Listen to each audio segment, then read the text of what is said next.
You're listening to the Jōrni Podcast. Have you ever left a therapy session understanding yourself a little better as a plant? Explore this refreshing way of understanding ourselves in today's episode. Hi, I'm Petra Brunbauer. What if everything we've been told about holistic health, healing, and well-being is only part of the story? Because thriving in today's world looks different than it used to. Here, we challenge the narratives, rethink what it means to become human, and explore how that shapes the way we lead, live, and step into our full potential. This is the Jōrni Podcast. Welcome to today's episode. When a plant in our care starts to struggle, we look at it with curiosity and care. We ask what it needs: more light, less crowding, different soil, and we adjust the conditions around it so it can recover. Mary Rothwell is a licensed therapist, podcast host, speaker, and writer who helps women honor their essential nature and live in alignment with their true purpose to find fulfillment and strength from within. Drawing on her background as a master gardener and certified forest therapy practitioner, Mary blends the wisdom of nature with more than 35 years of experience in the mental health field. Her work helps women see their innate resilience, reconnect with what truly matters, and cultivate lives that feel both grounded and vibrant. Whether she's speaking in a quiet workshop circle or on a large conference stage, Mary inspires audiences through her humor, authenticity, and real-life stories that remind us we're all capable of growth, just like the landscapes that nurture us. Let's meet Mary Rothwell.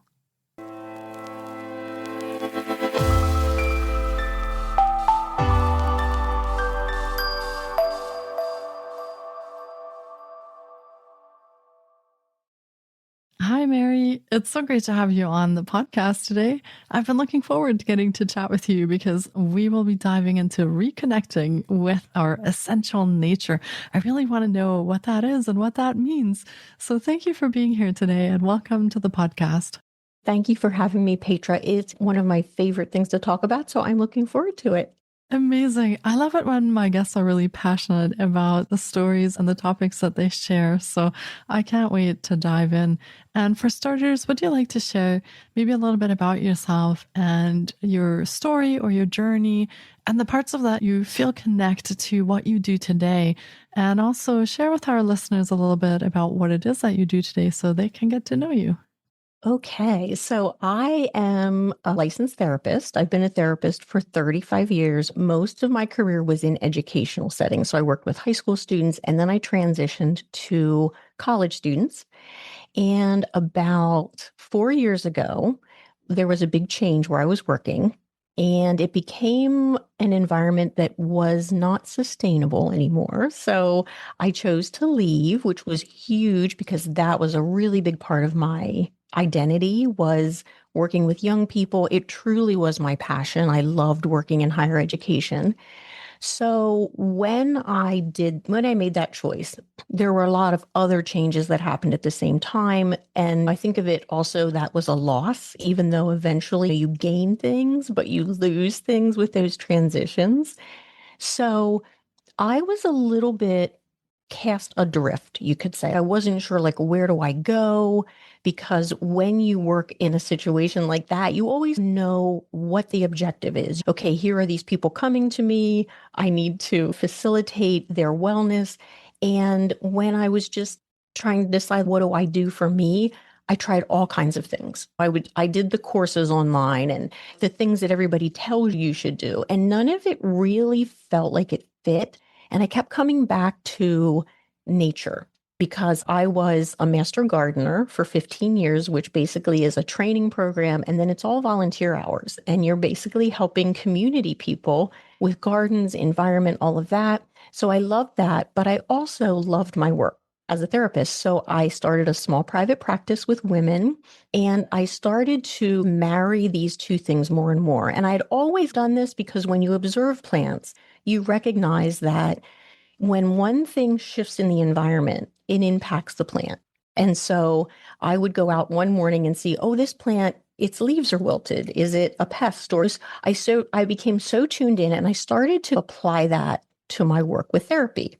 And people resonated with that because when you give another analogy, I think it makes it a little bit safer. So if you talk about, I see this part of your life you're struggling.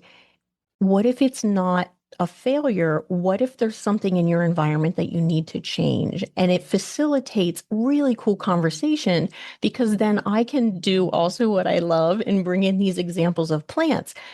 So all that to say, I decided I'm going to write a book about it. And in my mind, it was called Live Like a Plant, but it ended up being called Nature Knows because nature does know because we are nature. So now my whole thing is about speaking to people, doing training, but also my book's going to launch in a few days, which is around when we're recording this. So when people listen, I know it will already be in the world, but it just was really a passion for me to make that framework more accessible to more people.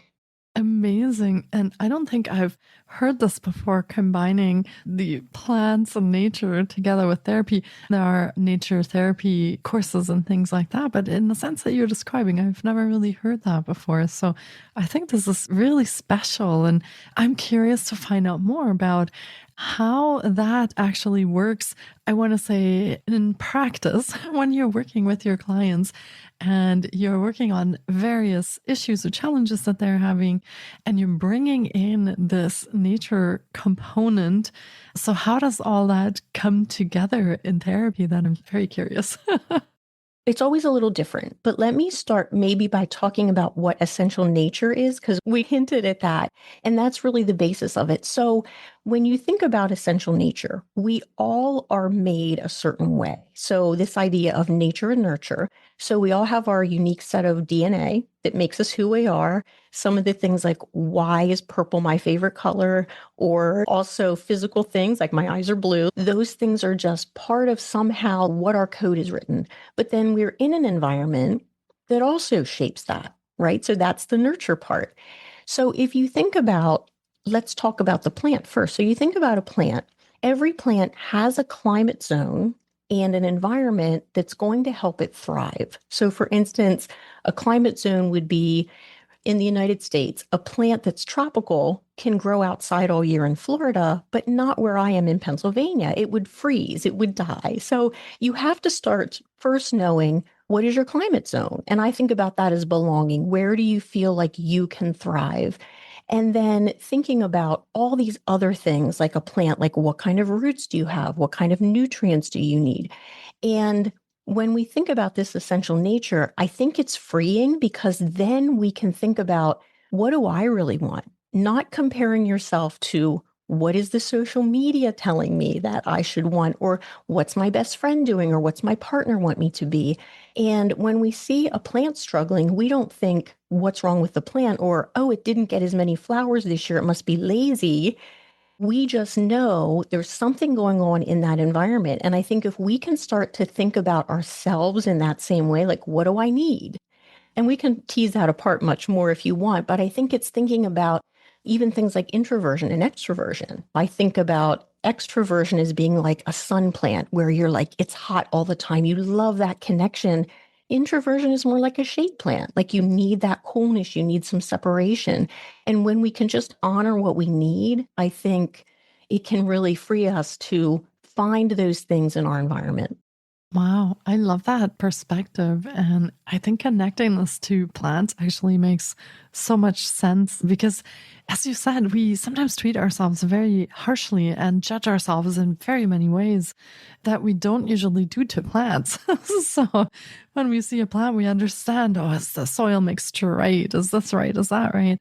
And we don't give ourselves that same grace and that same love and compassion. So I love actually, even though, as I shared with you, I do not have a green thumb, but I love plants. I love looking at plants and smelling plants. So yeah, for me, this is a fantastic comparison. And I think something that many people can connect to because they have usually at least seen a plant in their lives. So yeah, this makes a lot of sense. So yeah, tell us a little bit more about this essential nature. Maybe let's go a little bit deeper into that and how you would I want to say maybe in a session, since you're offering this in a therapy context and setting, how you would bring that apart a little bit, go deeper with that, and really support people in that sense of, I want to say, almost discovering themselves as you're going through this process. So what does that look like in your practice? So I think when an issue comes up, my mind naturally starts to put it into that context of a plant. So let me give you an example. So let's say, because I work with college students, so maybe there was a college student that came to our campus. They weren't thriving. They didn't feel like they belonged. They had such a good connection to their home. They were missing their family. They were missing their friends. Sometimes it just takes an adjustment, but other times I would think about the idea of, so a dandelion. I think most of us know what a dandelion looks like. A dandelion has a very deep taproot. It grows very deep into the ground. And so it's connected quite deeply. And so I can use that comparison, like, you don't need to feel that you're failing if you're not adjusting, because you might be the kind of person that really needs to have a deep connection to your environment. And it may just be that you need some more time to grow that here, or it might be that you're going to be happier going back and continuing to find a way to thrive in that environment. And so that's one of those frameworks, is thinking about your root system. Do you have roots that are fibrous, meaning they grow a little bit closer to the surface, but they spread out, so you have a lot more connection and you're comfortable with those connections? Or do you like to go deep and be very connected? And then what do you pull in? What are your nutrients? So for some of us, we need 3 really good friends. We need a bestie, something like that. Other people, they don't really need that. They're fine with going out to a large party, having a lot of connection. And so I think first thinking about, how do you connect to your environment? What is your root system? And also, what are the things that come in to sustain you, whether that's your work, your family, and really also your food? And we have to think about the ways that we eat also, because certainly plants need very specific types of nutrients to grow their best. So that's one of the frameworks, is to think about the root system and the nutrients. I love that. Trying to think of what kind of root system I have. This is amazing.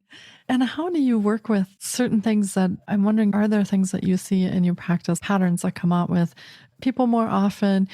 I would think maybe around anxiety, stress. There's a lot when you're in college that goes around. All those things, you have exams, you have to perform, right? There are a few of those things. What do you see a lot of in your practice, and how do you start working with that?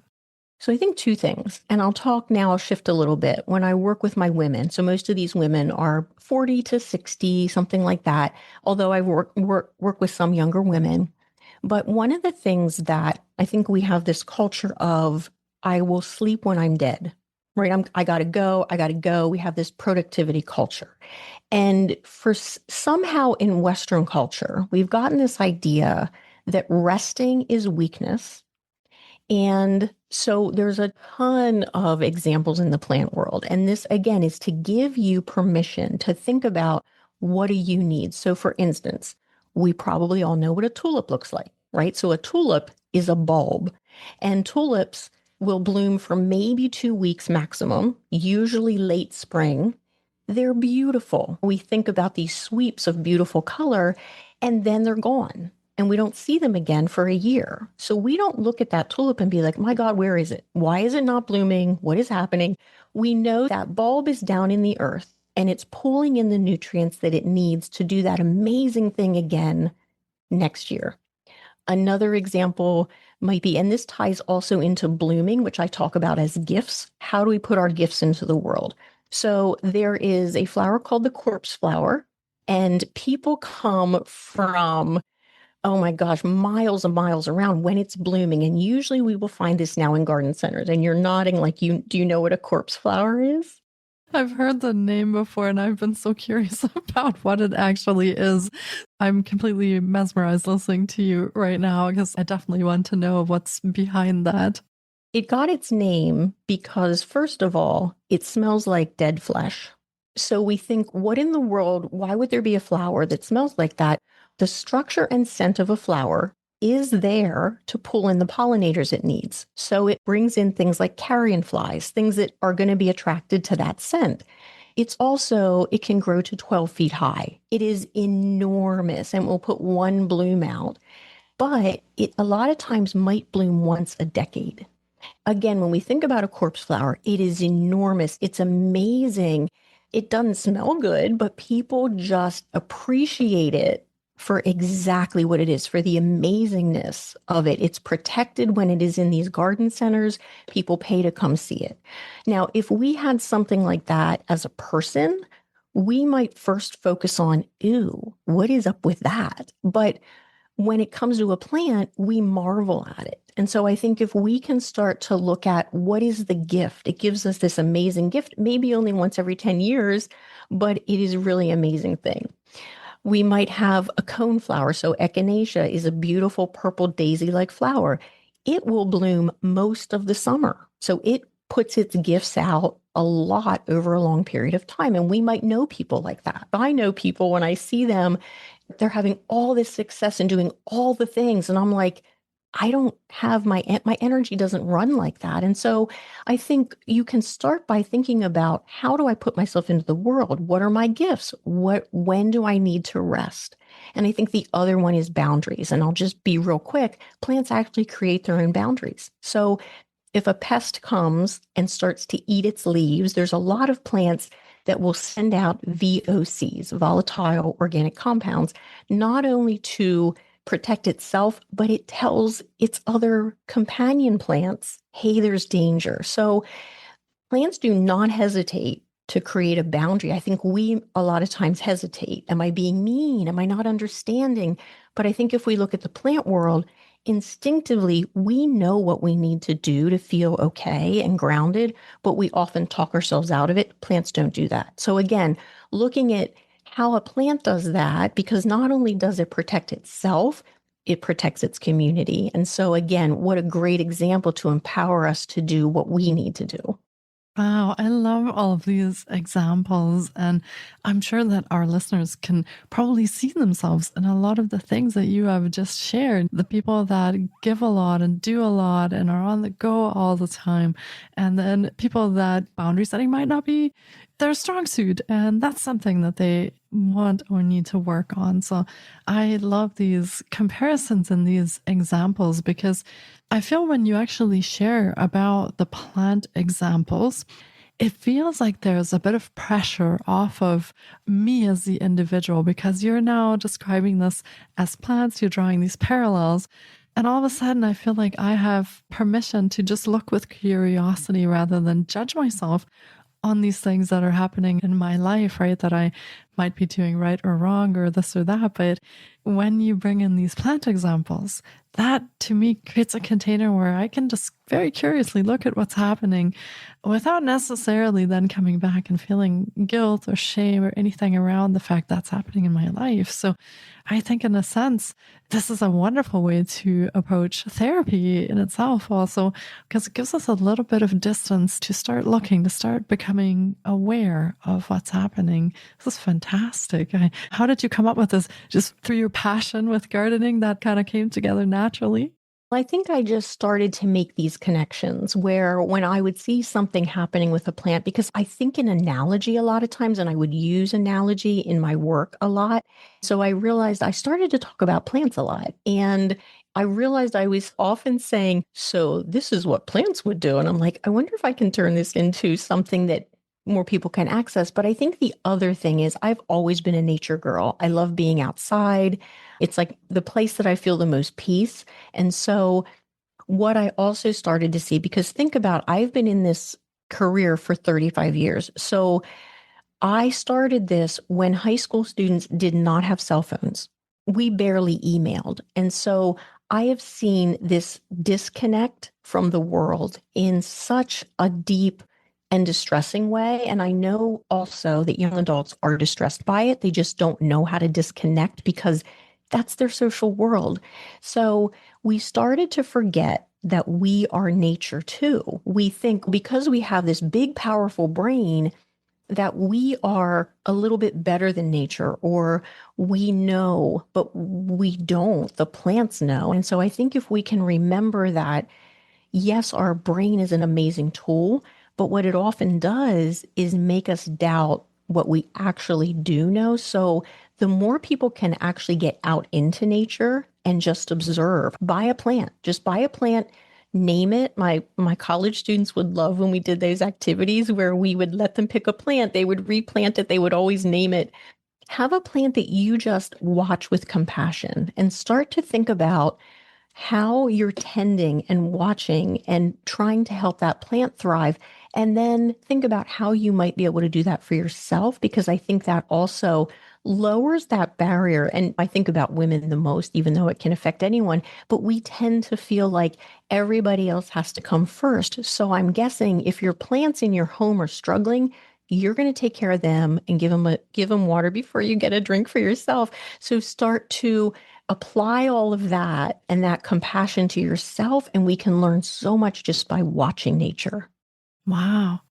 It makes me wonder, the only plant that I managed to keep alive was a cactus. And even at that, I didn't do really well. So I wonder what that says about me as a person. I'm starting to wonder about that.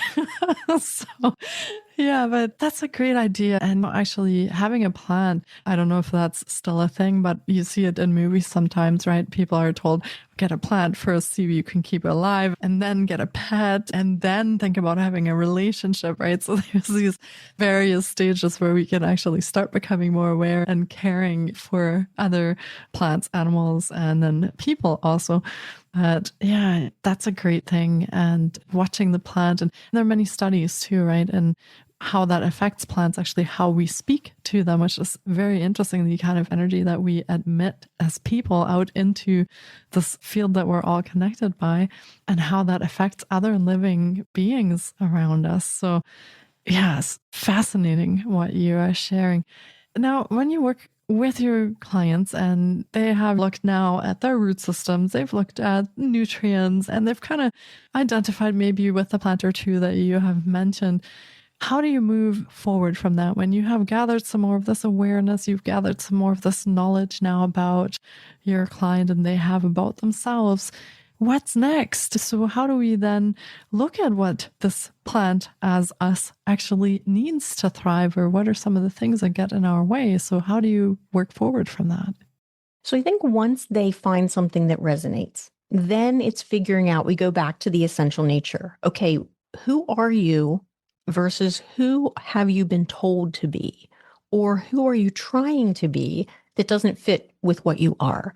So then it's circling back and finding ways to really acknowledge and accept. So if we go back to the introversion, extroversion. So I just want to give a quick definition because there's a lot of misunderstanding. So an introvert isn't this weird, awkward person. I think we've been told that's what the case is, but it's actually someone who recharges by having time alone. It doesn't mean they're not amazing as a speaker or an interactor, but an extrovert gets their energy from other people. So if someone has been trying to, and again, let me go back to my college students, they get to college, it's a big party scene.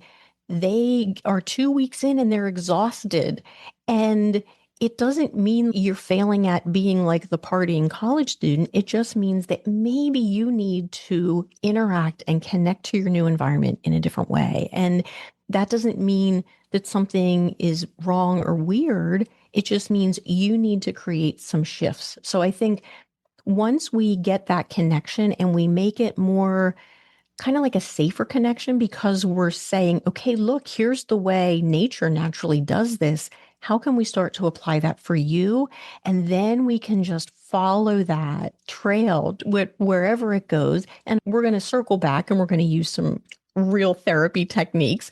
But I think once we have that concept and it's very vivid, when people can see something, I think it makes it a lot more accessible to take action. So we're not just talking about, oh, maybe you're an introvert. It's more like maybe you're a fern and you love that cool shade, because if we would cut that tree down and then this sun is shining on you, that is like plunging you into an every night party situation. You're going to burn to a crisp. But if we put a little tent back over you and that you have some shade sometimes, you're going to start to thrive again. And so then we can really endlessly explore. I'm sure sometimes my clients are like, can you stop with the analogies? But I think it just gives us that image in our mind that we can then start to think about, okay, how do we translate that to real life action and change? Moving forward from those sessions, do you then help your clients implement some of these things in their lives as well? I imagine that if we want to actually make some changes or we want to have some different habits or set boundaries in a different kind of way, there are things that we have to do a little bit differently or we will just get the same thing again. So how do I want to say plants actually move toward implementing things. So how do we do that with humans that when we know we've come to the awareness, we know there are things we need to change, how do you move that forward in your clients' lives? It's easier when it's a plant because it doesn't think about it. Let me talk about boundaries because you mentioned that. I'm going to give the opposite example. I'm going to give the example of a plant that has too many boundaries. And we all know people like this, I guarantee it. So a walnut tree has a chemical it puts into the ground through its roots. It's called juglone. Now, there's different research that says different things, but for a long time, people believed that anything that tried to grow close to that tree would be poisoned by the juglone. So there was always this, don't plant anything under a walnut tree. So we probably all know those people that are very prickly. Maybe it's a drama queen, a drama king, that they keep people at a distance because they're so worried about being hurt. We don't know that, but we just see this behavior that's very alienating. They often feel alone, but they haven't made the connection that you're actually putting out juglone in the form of this barrier with other people.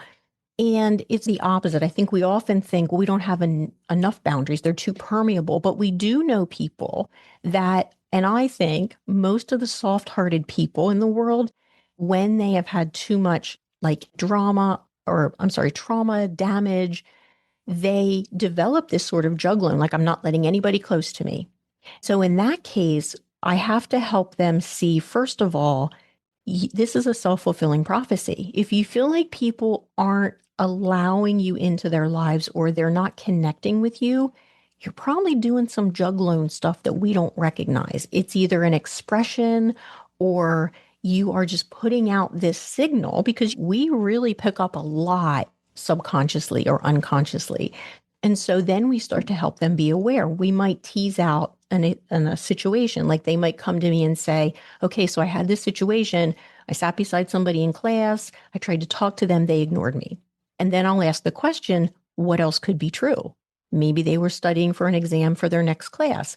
Maybe you had this anxiety about making the conversation and they picked up on it. So we start to look at what else could be true. And so we'll move away from that plant analogy, still knowing, okay, we have this shared idea about how this might be working. And then we start to test different situations and create different behavior and try to work towards that connection that they really want. Wow, this is really interesting. And I feel therapy tends to be very individualized anyways, because when you're talking about one person's unique life, but I feel with adding the plant perspective to it, we also can see so many more angles and facets of ourselves. I feel as you're bringing those out, it's like a mirror, right? That's showing me a little bit, where am I being challenged in my life, or what does that look like maybe to others as they're receiving that. So this is really fascinating. I feel that type of therapy could maybe get at some of the root causes that we're experiencing much deeper than if we were to just talk about it in a therapy session. So yeah, it's amazing. Are you finding that this kind of therapy that you're offering, that it does address things a little bit differently than if you were just to do talk therapy? What have you found with that? It really depends on my client. So I do not use this all the time, for sure. I might think it in my brain. I might think, oh, this is a juggling situation. But sometimes I know that's not going to land with that person. And so therapy is very individualistic. So very few therapists will use the same strategy or therapeutic framework with everyone. But I think at the core, what it does for people is that it takes the focus for the client off of, I've failed at something, I'm not okay, I'm broken. And it suddenly puts it in a framework of, oh, this was just an adaptation. Just simply like sometimes if there's not enough rain, a plant's going to shut down and not flower because it doesn't have enough water. So it's going to conserve that. So in a sense, we're conserving what we need to now we're surviving, we're not thriving. We want to move people towards thriving. But I think at the very basis, it just helps people recognize, okay, yeah, I am nature. I did the thing that I could do at the time. And most people end up in therapy because what they were doing to survive doesn't work anymore. And so we need to make that adjustment. So the nature metaphor is really woven in sometimes. It's always in my own mind, but I think for somebody that really wants a place to start and have this framework where they might be feeling nothing I do helps, I'm just broken, I've failed at all these things. My thing is, wait a minute, maybe you're just in the wrong environment. And so it starts to make that accessible. But I think in the therapy office, sometimes the plant analogies are going to land, and other times I'm like, I don't think that's going to work here. We're going to go more a traditional route. That makes sense. Everyone is different and has our own way of perceiving and listening and hearing things. So yeah, absolutely. And Mary, how does your book tie into all of this? I know that by the time this airs, I'm sure people can already purchase your book. How does your book bring all of this together? Where does it connect? And what are you hoping that people are going to get out of reading your book? The way it pulls it all together. So I start with describing essential nature, and all of these things are woven with not just plant information. And by the way, you do not have to be a plant geek or even a gardener. You don't even have to have a dead cactus to access this information, because I definitely put nature information in there because I love it. But there's actually a lot from my own life and there's a lot from my clients' lives. So I weave it all together with a lot of examples. But the framework is pretty much 8 chapters. So we look at like, where is a plant sited? What is its climate zone? We talk about the roots and nutrients. We talk about how does it rest and how does it create boundaries, which is really for the pests to keep it out. Also gifts, which is pollination and bloom time. And so it's really weaving this whole life cycle of a plant and helping us figure out how to frame that for ourselves. And one of the things that was important, because I love plants and flowers, I wanted it to be beautiful. So my sister's an artist. She hand drew 22 beautiful illustrations. So it's not just words. You'll come upon, oh, that's what a coneflower looks like. Or I use the analogy of a plant tag. So when you go to a garden center, there's a little tag in the plant that tells you what are the optimal things that it needs to thrive. So it's going to give you the climate zone, how much sun, how much shade. A lot of times, what should the height be that it achieves? So I talk about also, what is our plant tag? What does your plant tag say? And start to think in terms of how are you going to apply that for yourself? So there's reflection questions at the end of each chapter. There's also sort of key takeaways, because I know when you're reading through a whole chapter, it's, wow, that was a lot. So I sum it up. And so I hope that people can just wind their way through it and appreciate learning the beautiful stuff about nature and the pictures, but also really start to figure out, how does this apply to me? So that's what I'm hoping that they get from the book, just a way to think about their nature, and that gives them the freedom to start to explore what changes their environment might need. Oh, that sounds really beautiful. And of course, we will be linking to your book in the show notes as well, so people can go there and check it out, find out where you can buy the Nature Knows book that Mary is publishing, and share with our listeners what else you have available for them, any programs or services, or how can they connect with you if they've been intrigued by this concept of plants and therapy, and maybe they'd like to know more or would like to connect with you. What do you have available for them? I have Instagram and Facebook, Mary Rothwell Official, and I also am a podcast host of No Shrinking Violets. So that's really about taking up your space, figuring out what you need to really thrive. So that kind of ties in also. You can find that at my website, which is maryrothwell.net/podcast. And of course, on all the podcast channels. You can find my book at maryrothwell.net. Nature Knows book, but of course it's on Amazon. I'm hoping to get it into more independent bookstores because that's where my heart is. And I do some coaching and I do some speaking. I have a company called Varia Consulting.